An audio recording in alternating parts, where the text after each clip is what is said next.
What's going on, fellas? This is Guap TV, and I told you so. I predicted it easily. Ian Garry by decision. I knew you'd do it. Carlos ain't all that. So all you muppets in my comments talking shit, shut the fuck up. Now, Ian Garry played it very smart. He's a very smart fighter. I'll give it to him. Might have been boring, but he's very smart. Used his jab, uses oblique kick very well, and uses leg kicks, body kicks, high kicks very, very well. Now, Carlos couldn't find his rhythm, couldn't find his range. Do you want to know why? Because every fucking person who fights him stands in front of him against the cage, back to the cage, and stands right in front of him. That's the only reason why Ian Garry won this fight, is because he circled away from the cage and didn't let Carlos strike, in range. He didn't have his back to the cage. He was always circling off. Go watch the fight back. That's exactly what happened. Because he knows if Ian had his back to the cage, he would start teeing off. But Carlos didn't have the opportunity to do that because Ian's very smart, not like these other fighters who have their back to the cage and stand there like a dickhead, and let a dangerous striker fucking tee off on them. So I called it how it is. So all you muppets in my comments can talk your shit. I don't care.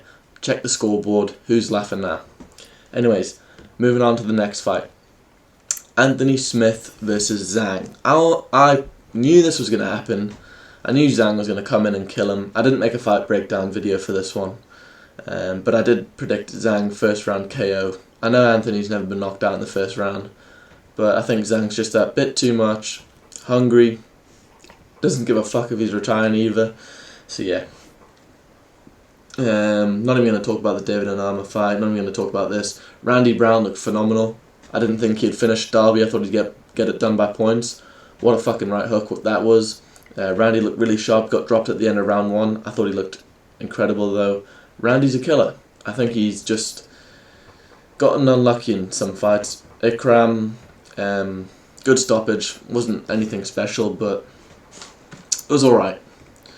Alright, let's go to the prelims. Now, Matt Schnell versus Jimmy Flick. Jimmy Flick, fuck you. I had money on you by sub. So that's kind of annoying. Matt Schnell gets done by decision. Bit of a boring... it wasn't a boring fight. They almost fucking subbed each other 20 times. But not one of them could finish a submission.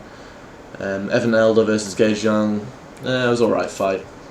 Chris Gutierrez gets a decision over John Castaneda.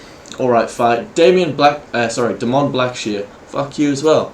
I had money on you for a parlay. Not a parlay, sorry, a single bet by sub. You didn't once grapple him. You're a grappler. I mean, you're good on the feet as well. You outstruck him, you beat him easily. But fucking grapple him, take him down. Like, he could have finished him. Next fight, Malcolm Wellmaker. Wow, very impressed. I did predict this as well. Malcolm made me a bit of cash. I had him by KO. Didn't think round 1. I thought he'd piece up Simon in the first round, then maybe round 2 might get it. But fuck me, that cunt's got some power. Big problem in the bantamweight division. Cameron Simon's not one to play with as well. I think Cameron Simon's got a great chin. We've seen it against Peyton Talbot. He was cracking Simon. Simon was eating his shots, but then eventually got finished. But I think Cameron Simon's a really good fighter. I just think Malcolm's too powerful, too much. Jacqueline Amorim, I had her by sub round 1. Fucking absolutely fucked my parlay. I was going to win $300, but she got it in submission by round 2. Pissed me off a bit, but it's all good. Good win for Timothy. Great knockout over Roberto Romero. Good win. Chelsea Chandler absolutely pieced this bitch up in the first round. Great win, but not really. Who gives a fuck about women's fighting? Not me. I'm just keeping it real, fellas. I'm not going to lie. But yeah, once again, I told you guys so. So you can stop talking shit in the comments. Ian Garry absolutely whooped Carlos Prates. And guess what? Caio Borralho, you're next when Hamzat strangles you and chokes you out. Gene Silva, you're going to get it next as well. And I actually rate Mauricio Ruffi. I think he's all good. I think he's a really good fighter. Fast twitch muscle fibers. So he's going to gas out and someone's going to clip him. But I think Ruffi will do great things in the sport. I think Gene Silva is going to do really well. But Carlos just got exposed. Caio Borralho, you're next. And yeah, appreciate you guys tuning in, and thanks for watching.